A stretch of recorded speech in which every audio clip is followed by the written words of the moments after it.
ইন্নামা ইয়াতাকাব্বালুল্লাহু মিনাল মুত্তাকিন। সাইয়্যিদনা আদম আলাইহিস সালাতু ওয়াস সালামের দুইজন সন্তান হাবিল এবং কাবিল, এই দুই ভাইয়ের বিবাহ সংক্রান্ত ব্যাপারে মতানৈক্য তৈরি হলো। আল্লাহ রাব্বুল আলামিনের পক্ষ থেকে বিধান, বর্তমানে যেমন অনেক মানুষ, প্রথম অবস্থায় এত মানুষ ছিল না, সাইয়্যিদানা আদম এবং হাওয়া ছাড়ার কোনো মানুষ নেই। তিনাদের যে সন্তানগুলো হচ্ছে, এই সন্তানগুলোকে বিবাহ করার জন্য, বিবাহ করানোর জন্য কিংবা বিবাহ দেওয়ার জন্য বাহিরে অন্য কোনো মানুষ নেই। তাহলে কোন সিস্টেমে বিবাহ হবে? তাদেরও তো পারিবারিক ব্যবস্থার প্রয়োজন আছে। আল্লাহ রাব্বুল আলামিন সাইয়্যিদানা আদম আলাইহিস সালামের সময় নির্দেশনা দিলেন।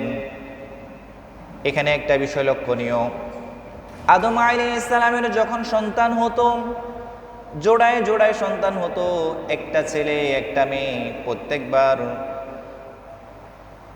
যখনই সন্তান জন্মগ্রহণ করত জোড়ায় জোড়ায়। বর্তমানে আমাদের সমাজে যেমন দেখা যায় একজন একজন, ওইরকম না। আমাদের দেশে যমজ হয় খুব কম, কিন্তু আদম আলাইহিস সালামের সন্তানদের ক্ষেত্রে ছিল এটা স্বাভাবিক বিষয়, জোড়ায় জোড়ায় জন্মগ্রহণ করবে। আল্লাহ রাব্বুল আলামিনের নির্দেশনা হচ্ছে, প্রথম জোড়ার ছেলের সাথে দ্বিতীয় জোড়ার মেয়ে, দ্বিতীয় জোড়ার ছেলের সাথে প্রথম জোড়ার মেয়ে, এভাবে করে বিবাহ সম্পাদিত হবে। হাবিল এবং কাবিলের যখন বিবাহের সময় হলো, আল্লাহ রাব্বুল আলামিন নির্দেশনা দিলেন যে, হে আদম, তুমি তোমার সন্তানদেরকে বিবাহের ব্যবস্থা করো, তারা উপযুক্ত হয়েছে।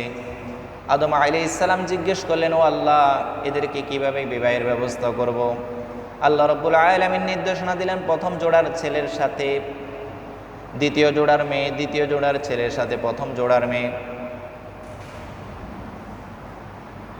হাবিলের সাথে আকলিমার বিবাহের ব্যবস্থা করো, আর কাবিলের সাথে লুবাদা।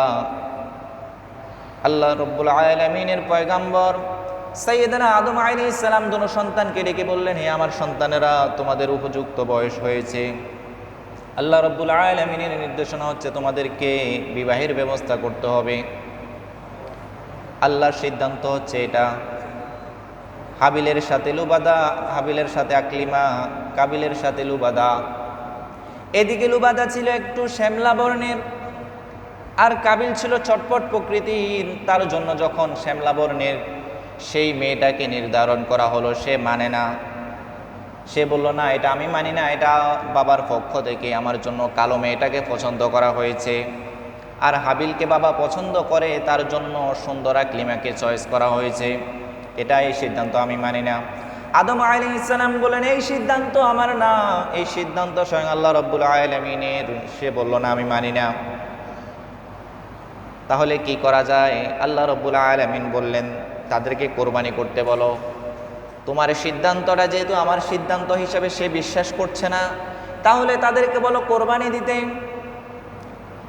তাদের পশুপালনের মধ্যে, তাদের সম্পদের মধ্যে পছন্দনীয় যে সম্পদটা আছে, যেটাকে তারা ভালোবাসে, এই সম্পদটা আমার জন্য কোরবানি করুক।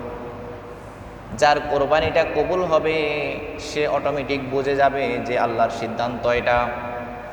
আদম আলাইহিস সালামের কথা যখন কাবিল শুনছে না, তখন আদম আলাইহিস সালাম সেই আল্লাহ রাব্বুল আলামিনের নির্দেশনা অনুযায়ী সিদ্ধান্ত দিলেন, ঠিক আছে, আমাকে যেহেতু বিশ্বাস করছো না, আমার সিদ্ধান্ত যেহেতু তুমি মানছো না, তাহলে তুমি তোমার পক্ষ থেকে এবং হাবিলের পক্ষ থেকে তোমরা দুইজনেই উত্তম বস্তুটা আল্লাহর রাস্তায় কোরবানি করো। যার কোরবানি কবুল হবে, বুঝবে তার সিদ্ধান্ত, তার পছন্দ আল্লাহর পছন্দ। এদিকে হাবিল, তার পশুপালন ছিল, তার পশুগুলোর মধ্য থেকে উৎকৃষ্ট একটি পশু পাহাড়ের উপরে রেখে আসলো। আর কাবিল ছিল চাষাবাদি করত, ক্ষেত খামার করত, সবজি। সেও তার বাগান থেকে উত্তম উত্তম ফসলগুলো সে পাহাড়ের উপরে রেখে আসলো। আর দুই ভাই দূর থেকে অপেক্ষা করছে আল্লাহ কার কোরবানি কবুল করেন।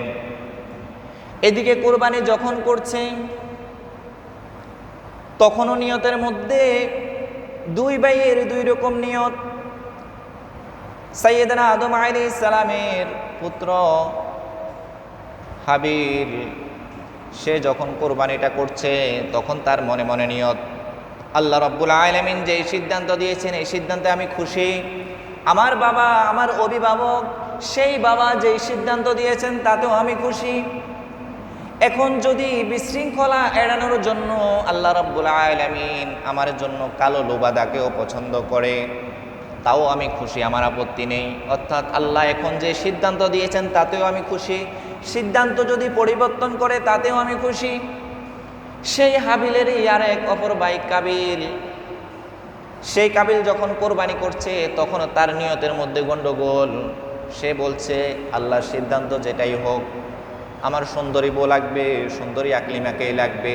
এখন আমার কোরবানি কবুল হলেও আমি আকলিমাকে বিয়ে করব, কোরবানি কবুল না হলেও আমি আকলিমাকে বিয়ে করব।